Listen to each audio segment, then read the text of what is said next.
¿Es posible el 2012 un incremento salarial? El gobierno aseguraba a través del ministro de Hacienda que las cifras estaban en rojo, que eso tendría que ser analizado. Pero para hablar del tema hemos invitado a un investigador del Centro de Estudios para el Desarrollo Agrario, el licenciado Bruno Rojas, es sociólogo, es investigador del CETLA, que está con nosotros. Don Bruno, ¿cómo está? Muy buenas noches, bienvenido. César, muy buenas noches. Gonzalo, buenas noches y también buenas noches a los amigos que ven Fides TV. Don Bruno Rojas, le quiero preguntar, ¿es posible un incremento el próximo año? ¿Que supere el 5, el 6, el 7%? Hasta ahora, por lo menos en esta gestión gubernamental, desde el año 2006 hasta la fecha, el incremento fijado siempre ha estado en función del comportamiento del índice de precio al consumidor. Esto quiere decir en función de la variación de precios en diferentes rubros, de tal modo que es el parámetro sobre el cual se fija el incremento salarial. El anuncio del gobierno con relación a que el próximo año, 2012, no habría incremento alguno y que al contrario tendríamos más bien en la economía boliviana un déficit fiscal que estaría por el 1.5 hasta casi 2%, sencillamente nos está mostrando que esto simplemente empeora ya la situación crítica de los salarios en nuestro país. Estoy mencionando concretamente el hecho de que hasta fines de octubre de este año el IPC, este indicador que mide la variación de precios, haya superado el 6%, estamos hablando de un 6.01%, por tanto, por lógica y bajo esta política tradicional de incremento de salario que el gobierno está aplicando, correspondería también este porcentaje. Y seguramente hasta fin de año, si hablamos de una variación acumulada, estamos hablando muy fácilmente que va a estar por encima de este 6%. Esto en términos de los trabajadores significa que la pérdida de capacidad de compra de los salarios que han experimentado durante este año debería mínimamente reponerse con un incremento. Entonces, reitero, si el gobierno anuncia que no va a haber ni incremento alguno, estamos sencillamente hablando de un empeoramiento, reitero, de la crisis de los salarios, pero también del empleo en general. En ese marco es importante, Gonzalo, y también a todos los amigos de Fides TV, en el sentido de que es importante tomar en cuenta que más de la mitad de la población urbana del país, por lo menos esto nos muestran los datos de las encuestas que hemos realizado hasta la fecha, nos muestran que alrededor de casi el 60% de la población que trabaja, de los ocupados y ocupadas, viven de un salario, viven de un sueldo. Por tanto, una medida, ya sea progresiva, una medida contraria, tiene un impacto directo en gran parte, decíamos más de la mitad de la población ocupada. ¿Y cuál es la situación de estos salarios? Aprovecho para justamente mostrar aquello que seguramente mucha gente que nos está viendo va sencillamente poder, digamos, verificar. En el sentido de que para el año pasado el promedio general de los sueldos y salarios estaban en 1.529 bolivianos. A nivel de los obreros, 1.400. El promedio, los obreros, 1.500. 1.529 bolivianos, reiteramos, 1.470 en el caso de los obreros y un poquito más, 1.623 en el caso de los empleados. Si hablamos de las trabajadoras del hogar, que no es una población desdeñable, hablamos de 628 bolivianos como promedio. Y estos salarios se ponen todavía mucho más en cifras rojas, podemos decir así, en el sentido de que los ingresos de las mujeres disminuyen ostensiblemente. Estamos hablando de 1.251 como promedio general, que comparado al promedio general de 1.529, sencillamente nos está hablando de un monto inferior. Si hablamos de los jóvenes, que son los otros perjudicados, muy afectados por esta situación de los salarios, de los bajos salarios, un joven entre 15 a 19 años, si es varón, 896 bolivianos y 594 en el caso de las mujeres.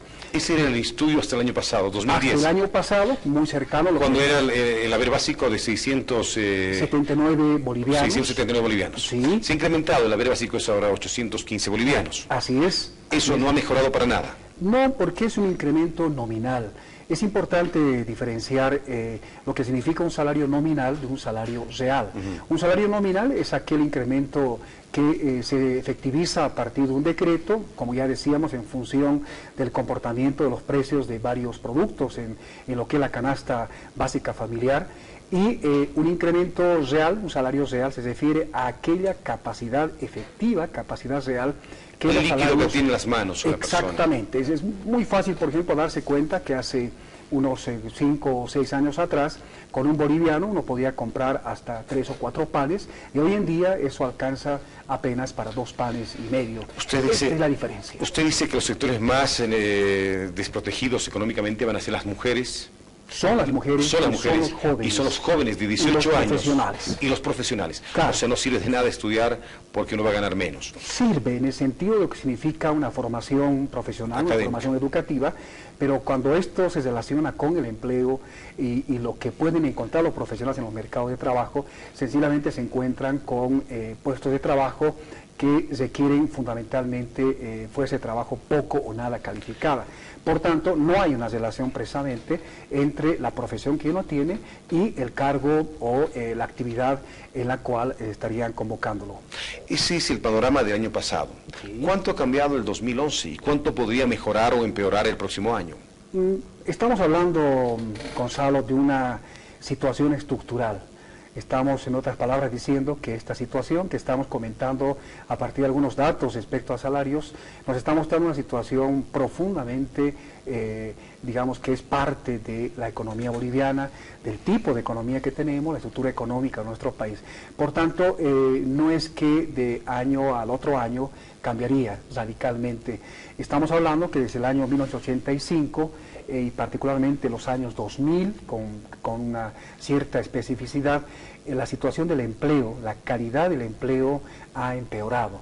Y ha empeorado porque se ha flexibilizado en mayor medida los tipos de empleo. ¿A qué se llama calidad de empleo? Cuando hablamos de calidad de empleo estamos hablando de aquel tipo de empleo que garantiza estabilidad laboral. Es decir, que sea un empleo permanente, un empleo donde tenga una persona la seguridad de trabajar por un buen tiempo. Esto se llama continuidad laboral también. Hablamos de un salario adecuado, difícil hablar de un salario justo, sino por lo menos un salario adecuado que permita garantizar, cubrir más bien las necesidades básicas de la familia en cuanto a alimentación, transporte, vivienda y otros rubros importantes. Y estamos hablando de una jornada de trabajo en el sentido del respeto, del cumplimiento de las 8 horas de trabajo como norma para todos los trabajadores y trabajadoras del país. Eso sería calidad de empleo. Y finalmente el acceso a la seguridad social. Es decir, un empleo de buena calidad significa que el empleo que tiene seguro médico y tiene aportes para la jubilación de los trabajadores. Aproximadamente el 28% de la población que está trabajando está asegurada, el resto es comerciante informal, por lo menos por lo que se conoce. En ese sentido quiero consultarle, ¿a qué se llama un salario adecuado? ¿Cuál sería el monto de un salario adecuado? Hay algunos parámetros básicos que me gustaría comentar y me parece muy pertinente la pregunta.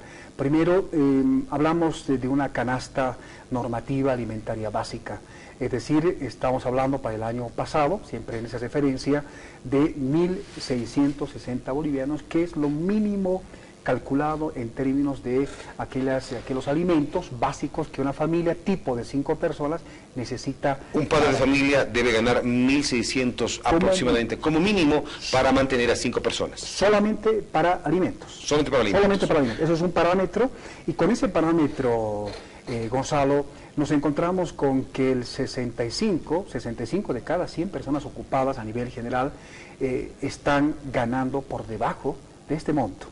Y ese 65% nos está hablando sencillamente de esto que comentaba al principio, en el sentido de este empeoramiento de la crisis, de esta situación crítica del empleo y de los salarios en este caso.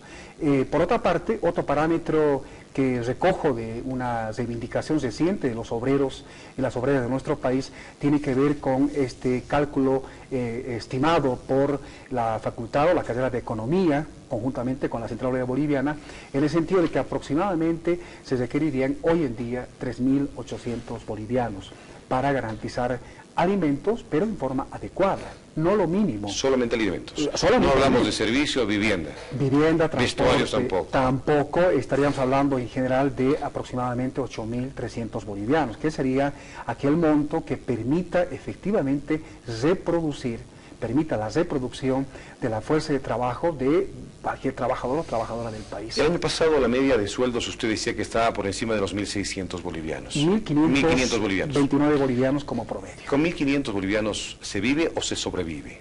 Se sobrevive, pero hay otro dato más que yo quisiera comentar, que un poco más de un tercio, es decir, el 34-35% de la población asalariada de nuestro país gana menos de un salario mínimo nacional. Cuando la legislación laboral y cuando... ¿Pagados por el Estado o por la empresa privada? En general, pero más en el sector privado, ¿no? Estamos hablando de que más de un 40% en el sector privado gana por debajo del mínimo nacional. En el sector estatal este porcentaje es menor, menos al 10%.